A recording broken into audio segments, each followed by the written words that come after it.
eu fui buscar estes para mostrar que isto, de facto, não é igual em todos os países da Europa. Há países em que, de facto, digamos, o regime do Estado Social, mas as receitas proporcionadas pelos impostos... E é só a questão da economia que desequilibra? Não. Temos não será só. Não pode não ser. será só. Não será só. Mas isto por dizer que a preocupação de um dirigente de um país que está com quase 90% dos impostos, Portugal, não pode ser a mesma de um país que está em 60% dos impostos. Arrastados para o Estado Social. São duas situações completamente diferentes. Portanto, a nossa é altamente preocupante. Pois, nós temos que ver como é que esses países fizeram, porque são países que têm tanta população como nós, sabemos que são mais ricos e que sempre foram mais ricos. Nós estamos num ponto de partida que é incomparavelmente mais difícil e mais problemático do que eles.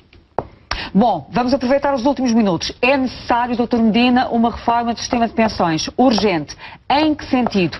Uma das perguntas que se faz: abandono total ou parcial do sistema de repartição substituído pela capitalização. Qual é a sua opinião? E Dr. Margarida A Dra. Margarida é que tem sobre isto. Dra. Margarida, o que é que há a dizer sobre isto? Eu não sou técnico destas matérias. Vamos lá ver, nós não podemos prescindir das contribuições para pagar as pensões. Pois. Uma fatia ainda muito importante das pensões é paga através das contribuições e, portanto, nós não podemos optar por um sistema em que não podemos optar por um sistema em que as contribuições fossem canalizadas para fundos de pensões ou para PPRs, porque precisamos desse dinheiro para financiar as pensões. Nós não estamos em condições de prescindir de contribuições e, por exemplo, emitir dívida para pagar pensões. Portanto, eu penso que neste momento está fora de questão que nós... Outras opções? Outras opções que passem por uma capitalização pura, isto é, colocar o dinheiro nos mercados financeiros. Mas há outros modelos... O plafonamento. Há outros modelos possíveis. E um modelo interessante, que eu penso que nós devemos estudar, porque está em aplicação em vários países e com bons resultados, passa por nós, no fundo, em primeiro lugar, a ideia de que nós não podemos continuar a contar com um Estado que promete aquilo que não pode dar. Portanto, nós temos que, no fundo, temos necessidade de ter um sistema de pensões que tenha em conta que nós só podemos redistribuir aquilo que nós somos capazes de produzir e somos capazes de poupar. E depois é também muito importante que nós encontremos soluções que incentivem as pessoas a trabalhar mais e a trabalhar por mais tempo e que encorajem também as pessoas a fazer poupança. A senhora está a falar do aumento da idade da reforma? É o aumento da idade da reforma? A idade da reforma neste momento mantém-se nos 65 anos, mas há um fator de sustentabilidade que corrige a pensão e que tem implícito que se a pessoa não quiser sujeitar-se a uma redução na pensão por causa do aumento de esperança de vida, então tem que trabalhar mais. Nós já temos esse sistema em vigor. Mas os efeitos disso no mercado de trabalho e na produtividade? Bem, o fator de sustentabilidade, este que foi introduzido em 2007, foi uma boa decisão. Nós não alterámos a idade de reforma, como disse, mantemos nos 65 anos. Esse fator, o que, no fundo, introduz alguma flexibilidade no mercado e permite decisões e opções variáveis, tendo em conta, por um lado, a situação da economia, por outro lado, a situação das pessoas, quando têm que decidir se ficam no sistema mais tempo para não sofrerem a redução, ou se por isso simplesmente aceitam a redução e então reformam-se mais cedo. Portanto, é um sistema relativamente flexível e nesta fase é preciso ver como é que o sistema, quais são os efeitos que este fator vai provocar, porque também não me parece que ao fim de 6 anos estejamos em condições de poder concluir se o fator é bom ou é mau. O fator é um fator de transição, em que a idade da reforma vai gradualmente sendo corrigida e, portanto, como fator de transição, parece-me bastante bem adequado à situação então, que nós estamos a viver. Então, qual é a solução que está aí mais... Bem, o modelo, não havendo crescimento económico... O modelo que nós poderíamos adotar é um modelo que passa por criar contas individuais de contribuições para a Segurança Social. Isto é, cada trabalhador tem uma conta individual, onde as suas contribuições para a Segurança Social vão sendo acumuladas e sujeitas a um rendimento através de uma taxa de juros que reflita o desempenho da economia.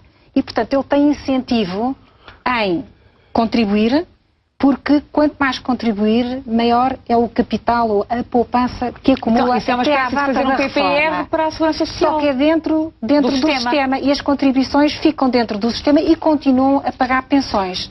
Portanto, é um sistema muito interessante, porque no fundo... Onde é que isso existe? Temos na Polónia, Itália, Eslováquia, Suécia e Noruega.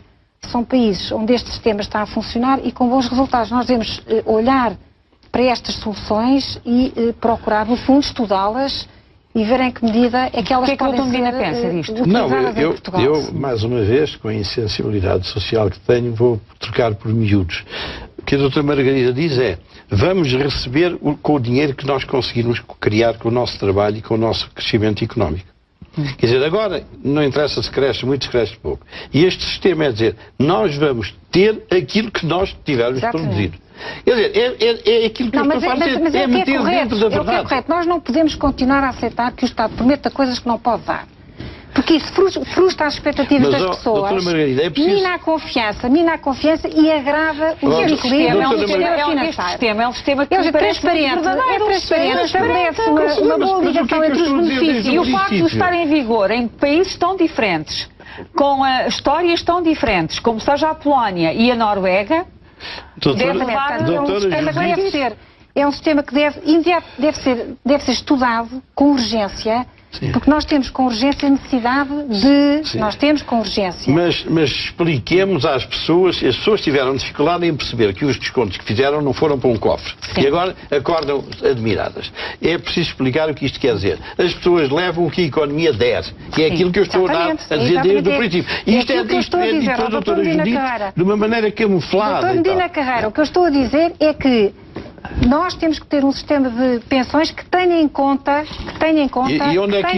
aquilo que nós podemos. E onde é que fica a sensibilidade social aí? E poupar. E onde é que fica a sensibilidade social aí? Fica, doutor Medina Carreira, porque as pessoas só recebem em função daquilo que trabalham e do que a economia produz. Até um incentivo, mas é um incentivo muito importante para que as pessoas trabalhem mais e melhor. Não sei se a doutora Judite deu por isso. O que eu vos tenho dito desde o princípio é que nós só podemos arranjar um sistema de acordo com o dinheiro que temos. É isto que a doutora Margarida diz. E vocês disseram, parece impossível, então o coração é empedernido. Nada. É o dinheiro que houver. Não há outra solução. Está bem, mas aqui está bem, mas não, as pessoas descontam. Deixa-me acabar. O dinheiro há uma conta individual. Que as pessoas podem a qualquer momento verificar quanto é que lá está, quanto é que acumularam e quanto é que aquilo vai representar em termos da sua pensão futura, certo? E é depois, à data da reforma, com esse capital acumulado, que é calculada a pensão. Bem, a pensão é aquilo que o coletivo do país... Bom, isso tem o problema da capitalização e dos riscos da capitalização. Não tem capitalização, não há risco financeiro, doutor Medina Carreira. Não tem risco financeiro. É uma solução que se traduz em as pessoas terem direito ao dinheiro que há. Pronto, final. É aquilo que estamos a discutir há 60 minutos. Pronto. Temos que é um sistema que está em vigor é que no até país aqui o Estado fazia dinheiro.